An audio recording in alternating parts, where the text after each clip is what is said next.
Craving a little color and veggies in your life? Check out this awesome spaghetti squash pad thai recipe.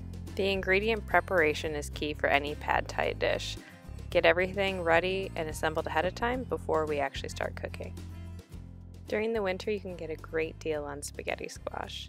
I picked this one up for 99 cents a pound at my local grocery store, brought it home, cleaned it, then took a strong, sturdy knife, cut the spaghetti squash in half. Using a large spoon, I scooped out the interior and placed all of the seeds into a side bowl, which I then threw out. Place the spaghetti squash face down into the oven, which has been preheated to 375 degrees for 35 minutes.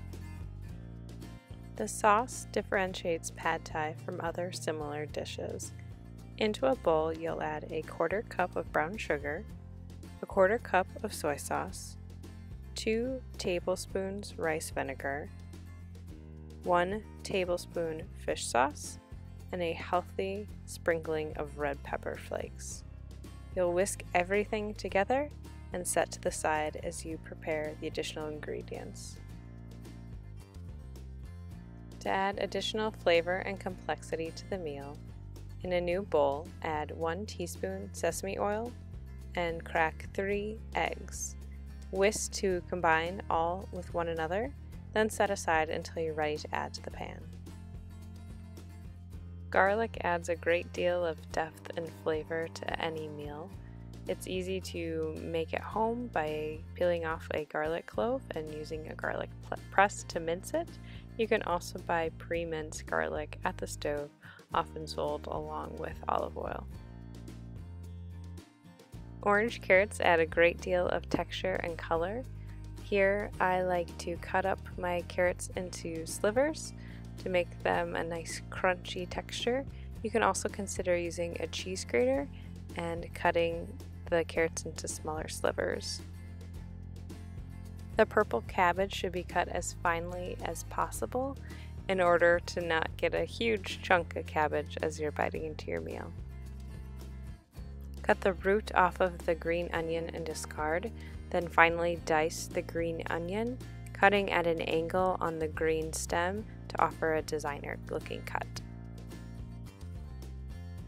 To cut the peanuts, work your chef's knife across the board at multiple angles. After 35 minutes of baking, the spaghetti squash is ready. Take it out of the oven and let it cool for a few minutes, turning it over top side up. At this point, the spaghetti squash is still quite hot, so be careful with your hands as the steam starts to rise. Using a long fork, pull gently at the spaghetti squash, and that's how you'll get the distinct spaghetti noodles. Place a pan on the stove over medium heat.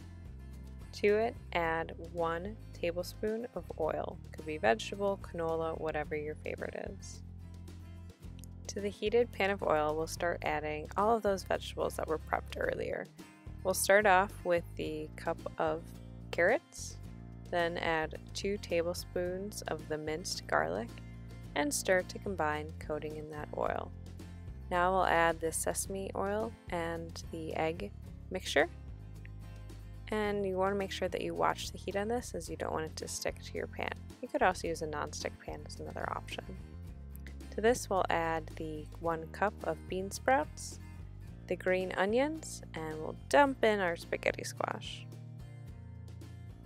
Gently stir together all of your vegetables with one another, softly coating in the oil and ensuring that you continuously stir to prevent anything from sticking to the bottom of the pan. To this you'll add the defining sauce of soy sauce, rice vinegar, fish sauce, as well as the brown sugar, and a little kick of pepper, and we'll leave this on the pan for about 1 to 2 minutes before adding the remainder of the vegetables. Adding the purple cabbage as the last vegetable has a number of benefits. It maintains the integrity of the texture of the cabbage, as well as prevents it from dyeing the eggs blue, and finally results in this beautiful pad thai that we have. The bean sprouts, the carrots, the purple cabbage all coming together. Once served, the pad thai can be topped with the crushed peanuts, a quick dash of lime juice, as well as a few cilantro leaves, leaving this a colorful, rice-free dish.